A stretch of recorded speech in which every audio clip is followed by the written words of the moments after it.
Bonjour Mickaël, nous sommes le dimanche 27 novembre 2022, petite semaine de trading, 3 jours et demi, donc lundi, mardi, mercredi, jeudi Thanksgiving et vendredi les marchés ont clôturé à midi avec bien sûr très peu de volume mais quand même des choses intéressantes à voir.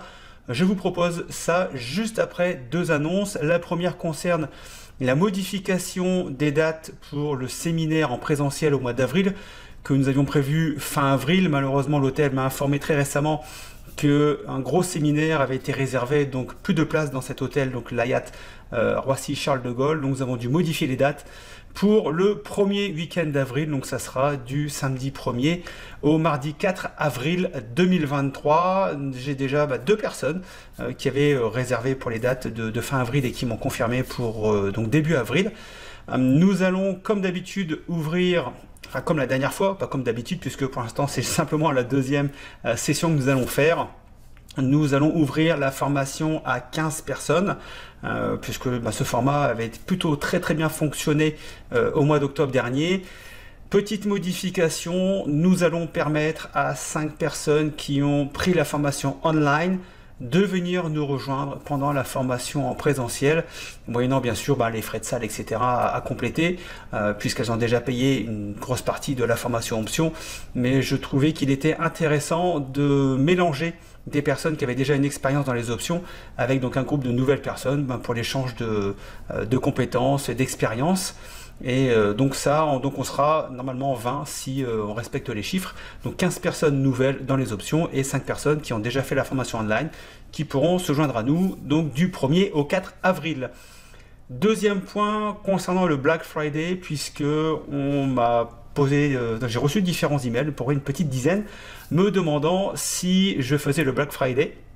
Alors pour la formation option, la réponse est claire et c'est non. Je ne fais pas de Black Friday pour la formation option pour la simple et bonne raison qu'aujourd'hui la formation a démontré sa valeur.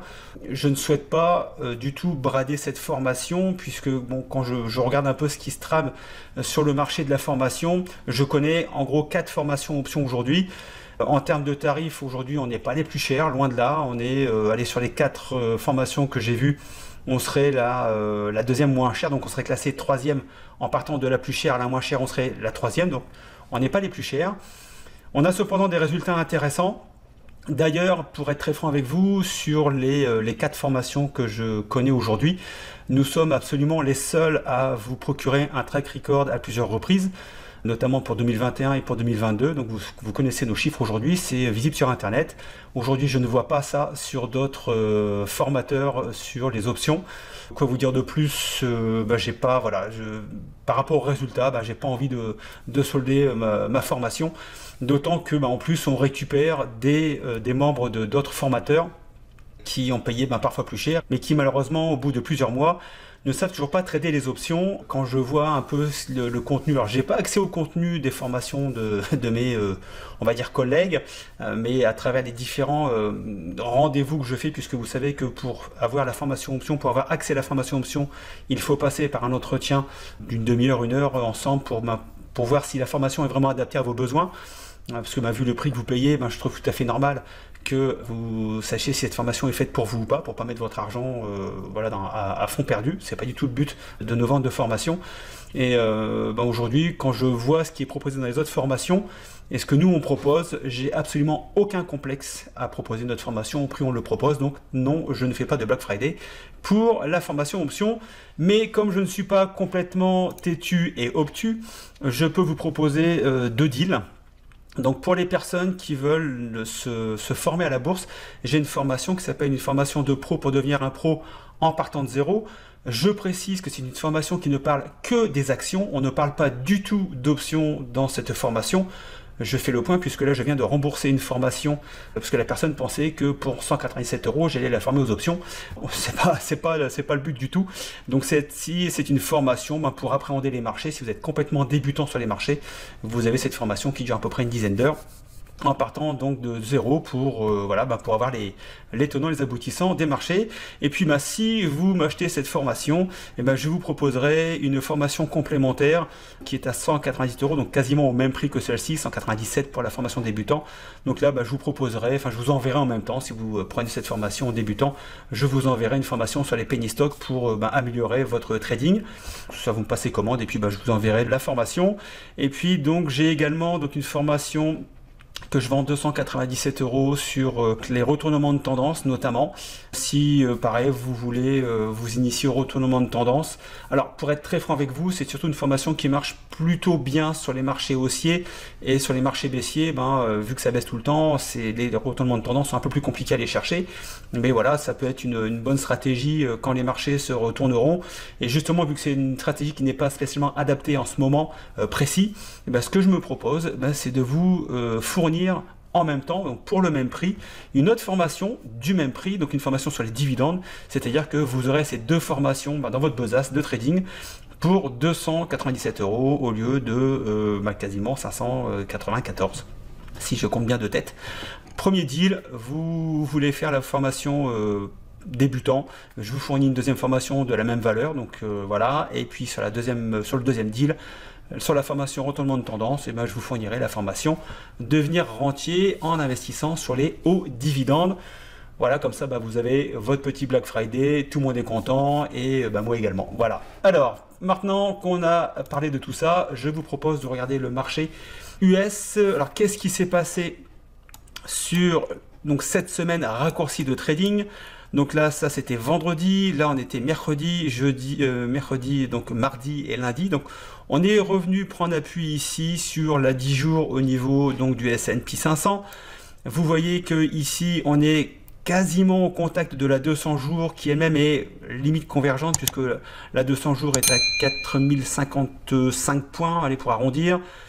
Ici, la résistance du canal baissier est à 4094, donc il y a les 40 points d'écart. Donc on est limite convergent ici, et là on a une petite bougie, voilà, qu'on pourrait qualifier de retournement de tendance à la baisse. Maintenant, il y a eu très peu de volume vendredi, simplement vous voyez que pour l'instant on n'arrive pas à repasser la 200, puisqu'on ne l'a pas repassé depuis avril dernier, et qu'on est toujours ici, voilà, dans un canal baissier que je vous montre ici. Alors dans un canal baissier, bien sûr, ça ne baisse jamais d'une seule traite, puisque vous voyez qu'entre le plus bas ici du mois de juin et le plus haut du mois d'août, on a quand même repris quasiment 19%, 18,50. Voilà, pour être un peu plus précis. Suite à ça, le marché a rebaissé de quasiment 20%, 19,20, voilà, donc on a perdu quasiment 20%. Depuis le plus bas ici, donc du 13 octobre, on a repris quasiment 15% pour maintenant venir buter sur cette double résistance. Donc, les deux scénarios possibles, il n'y en a pas trois, il y en a deux. Enfin, peut-être un troisième si on parle de range, mais globalement, là, le premier scénario, c'est de venir rebondir ici sur les résistances et repartir à la baisse, comme on a fait ici en mars et ici au mois d'août. Voilà, donc on a une confirmation du canal baissier avec ici donc un touch au niveau de la résistance, et on repartira à la baisse pour aller notamment chercher des plus bas, parce que vous voyez qu'à chaque fois on est de plus en plus bas. Donc là, plus bas, ça voudrait dire que on pourrait potentiellement aller chercher au minimum les 3004, puis les 3002, qui restent donc des supports que j'ai dessinés depuis déjà un petit bout de temps. Si vous reprenez les vidéos d'il y a plusieurs semaines, plusieurs mois, ce sont déjà des supports que j'avais déjà dessinés depuis pas mal de temps. Donc il se pourrait que, pourquoi pas, courant décembre ou début d'année, on puisse reperdre encore, pourquoi pas, si je vous le calcule ici, ça va faire combien? Si on part d'ici et qu'on va chercher, voilà, on pourrait reperdre 20%, ce qui correspondrait à la baisse qu'on a eu entre ici le mois d'août et le mois d'octobre. Voilà, donc on l'a déjà fait ici dans ce canal baissier. On pourrait très bien le refaire pour aller rechercher les 3002 dans un premier temps, voire peut-être les 3000 si on est sur un excès baissier. Donc ça, c'est la première possibilité. La deuxième possibilité, vous la connaissez comme moi, le marché a décidé de finalement passer outre les résistances, de casser finalement ces résistances pour aller contrer le canal baissier et repartir à la hausse. Alors, pour confirmer une hausse dans le temps, il faudrait au minimum qu'on passe les 4320, c'est-à-dire donc l'ancien plus haut ici conséquent. On a ici un ancien plus haut à 4110, qui serait déjà une première alerte sur une volonté de casser ici la convergence des résistances. mais il serait bien de casser les 4003 pour vraiment avoir un signal haussier. On aurait à ce moment-là un retournement de la 50, un retournement de la 200, qui pourrait nous amener effectivement à un retournement de tendance du marché à la hausse. Alors simplement, si vous regardez les indicateurs RSI et MACD, on est quand même sur des zones un peu de suracheté, donc ça serait plutôt tendance à venir, une fois que c'est suracheté, de repartir à la baisse. On n'est pas vraiment suracheté ici, on est voilà, à la limite.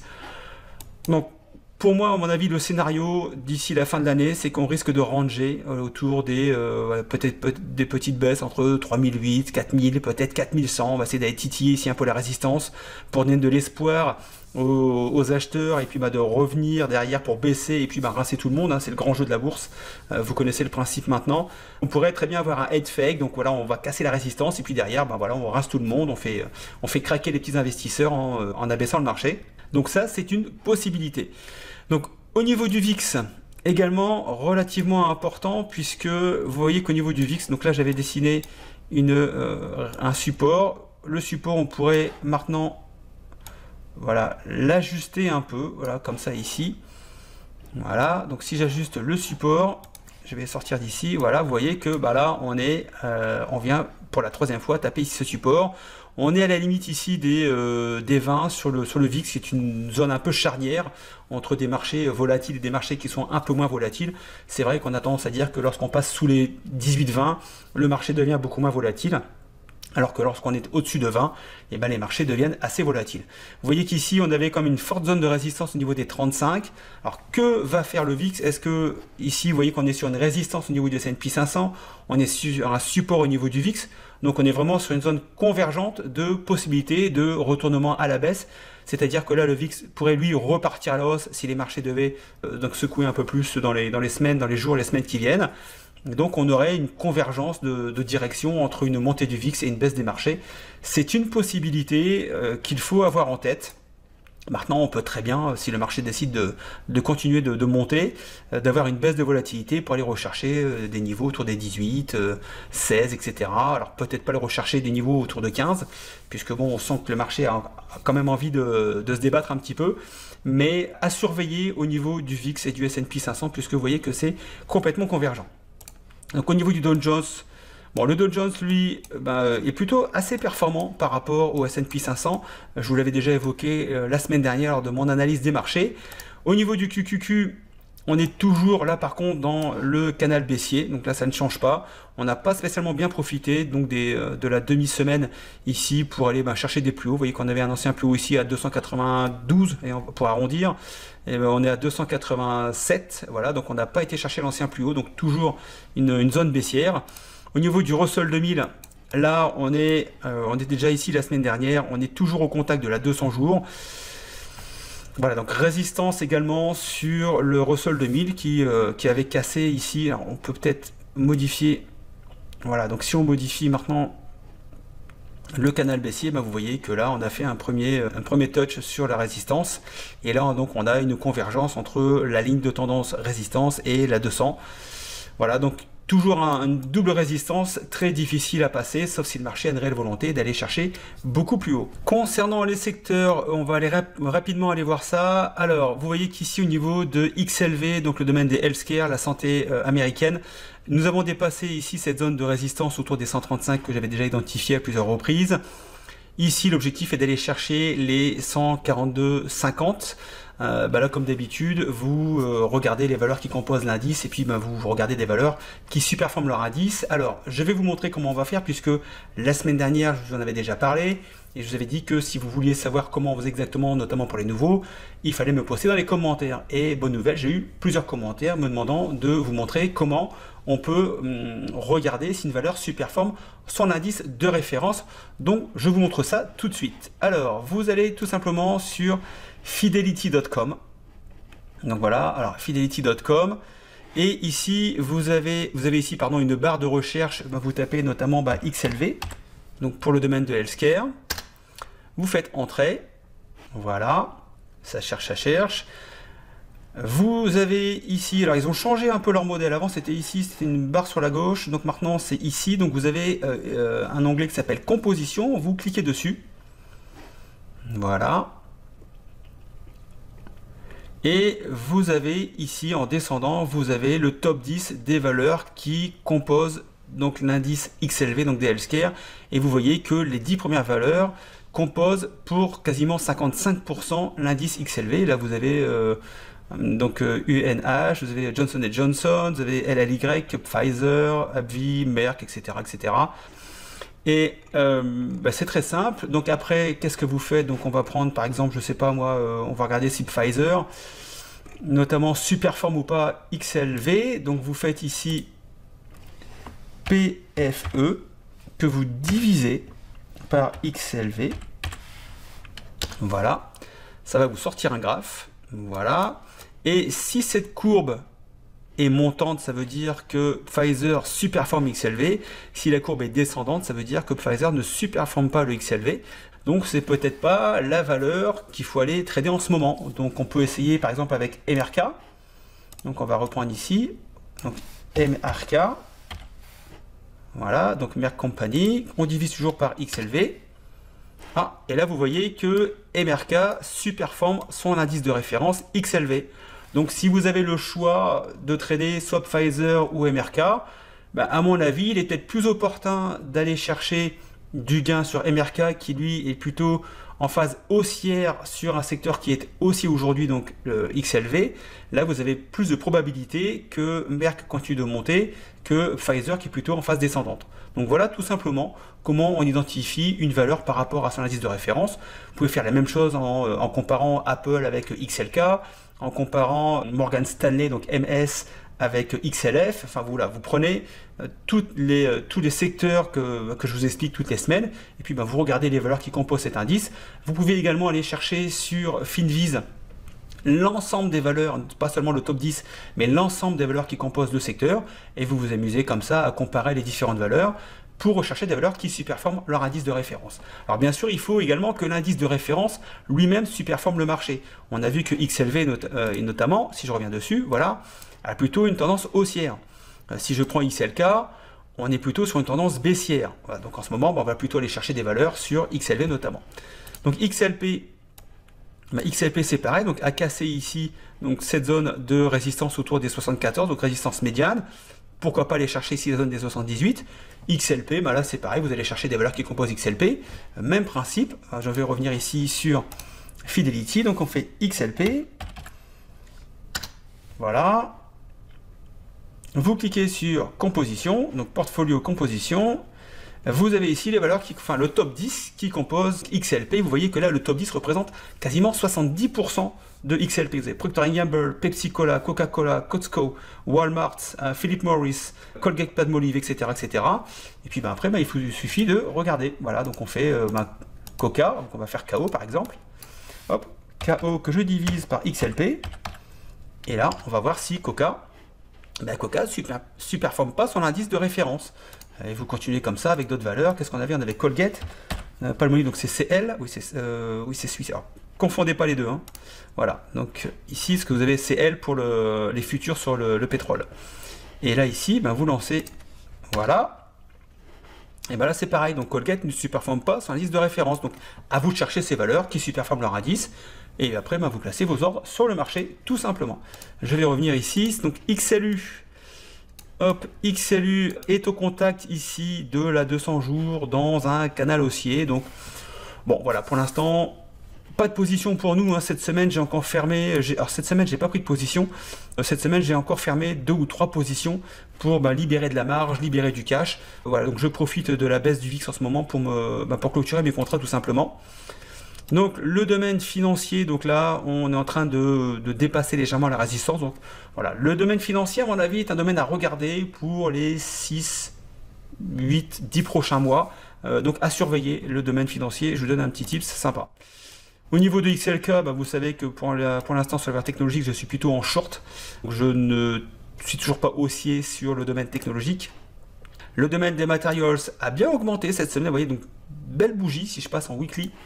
Voilà, on a une belle bougie, on a bien percé ici la ligne de tendance résistance à la baisse. On est en train de casser ici, donc voilà, donc à surveiller au niveau des materials. XLY, bon, voilà, j'en parle depuis des mois, c'est toujours pas un secteur où j'irai mettre des billes. Le domaine industriel, lui, repart bien aussi à la hausse. Donc cette semaine, malgré 3 jours de trading uniquement, vous voyez que là, on a dépassé un ancien plus haut. Donc à surveiller au niveau du domaine industriel. Quelques valeurs assez surprenantes d'ailleurs, parce qu'au niveau de la hausse sectorielle, c'est pas normalement sa saisonnalité.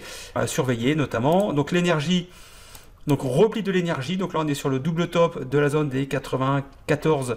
Pour l'instant, légèrement en léger repli. Je pense qu'on pourrait assister à un repli prochainement qui nous servirait notamment de support alors, à déterminer. Pour l'instant, je ne peux pas vous dire si on va venir ici reprendre les 85, les 79 ou carrément les 75, j'en sais rien. Mais je pense qu'on a peut-être l'occasion d'un petit repli qui nous permettra de reprendre des positions dans quelques mois, puisque je pense que le cycle de l'énergie n'est heureusement ou malheureusement pas terminé en ce qui me concerne. XHB, les home builders, donc vous savez que pour l'instant je suis en credit call spread sur cette stratégie. Pour l'instant je suis en perte latente puisque j'ai mon call vendu qui est à 63, mon call acheté à 67. Donc là on est très très proche, quasiment à la monnaie sur mon call vendu. Donc là je suis en perte actuellement. Le contrat est pour le mois de janvier ou février si ma mémoire est bonne. Donc pour l'instant, tant qu'on ne dépasse pas les 63, le temps joue pour moi et au fur et à mesure, le θ va jouer en ma faveur, ce qui va faire que la prime va perdre de sa valeur et je devrais repasser en positif si bien sûr on ne dépasse pas les 63. Si on dépasse les 63, ça sera une autre histoire. XRT, le domaine de du retail. Alors à savoir que au niveau des États-Unis, ils ont fait un Black Friday apparemment d'anthologie, ils ont battu apparemment tous les records. C'est assez surprenant avec l'inflation, etc. Donc je pense que ça a dû faire chauffer les cartes de crédit de façon assez importante. Parce que vous savez que les Américains vivent à crédit à quasiment 140%. C'est-à-dire que quelqu'un qui gagne 10 000 $, on dépense 14 000 par mois. Et oui, c'est comme ça qu'ils vivent. C'est ce qui fait tourner l'économie de toute façon. S'il n'y avait pas de crédit, il n'y aurait pas d'économie aux États-Unis. Vous voyez que là, on est ici au contact donc de la double résistance entre la 200 et ici la ligne de tendance résistance du canal baissier. Je suis toujours baissier sur le domaine du retail puisque c'est à mon avis le domaine qui va souffrir le plus avec l'inflation. On essaye de dire que l'inflation va redescendre autour des 5%. Personnellement, j'y crois pas un seul instant, mais mon avis ne vaut que ce qu'il vaut, c'est-à-dire absolument rien du tout. Au niveau de SMH, les semi-conducteurs ont connu une belle envolée depuis le mois d'octobre puisqu'on a repris ici, on a repris quasiment 35%. Donc une très très belle performance. On n'a absolument rien fait sur les semi-conducteurs pour l'instant, puisque là vous voyez, je vais effacer ça. Vous voyez que là on est... Voilà, on n'a pas vraiment de signal pour l'instant, il faut vraiment... Moi j'aimerais bien qu'on dépasse ici la 200, l'ancien plus haut autour des 246. Je préfère perdre 10-15 $ de plus, mais avoir une confirmation haussière que de prendre position ici. Là ici, personne n'aurait pu vous dire qu'on allait repartir à la baisse, repartir à la hausse, pardon, même si on avait des indicateurs qui pouvaient nous laisser entendre qu'on pouvait avoir un retournement à la hausse. Mais voilà, espérer refaire 35% sur les semi-conducteurs, à mon avis, pas grand monde a dû parier dessus. Enfin, aurait parié dessus, pardon, en date du 13 octobre. Que vous dire de plus? On peut aller voir donc les différents indices, notamment donc des valeurs du S&P 500 qui ont leur prix au-dessus de la moyenne mobile à 200 jours. Vous voyez que à chaque fois qu'on vient taper cette zone de support ici, et vous voyez que on repart à la hausse. Donc le marché s'est retourné voilà, fin septembre, début octobre.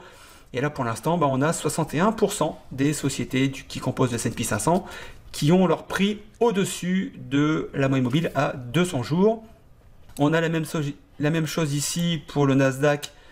Pour les 100 sociétés qui composent le Nasdaq, vous voyez que là, on a 50% des sociétés, donc moitié-moitié, qui sont au-dessus de la 200 jours et moitié qui sont en dessous de la 200 jours. Voilà.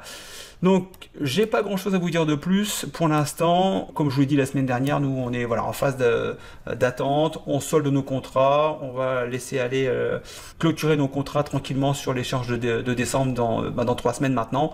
Et puis on va attendre tranquillement la fin de l'année. À part si vraiment il y a des opportunités, là on est prêt à dégainer, mais pour l'instant on est plus en phase de clôture des contrats, se mettre du cash, se mettre de la marge de côté, pour être prêt le moment où il faudra tirer les bons contrats. Voilà. Donc sur ce, trade safe, bonne semaine de trading, à ciao, bye bye.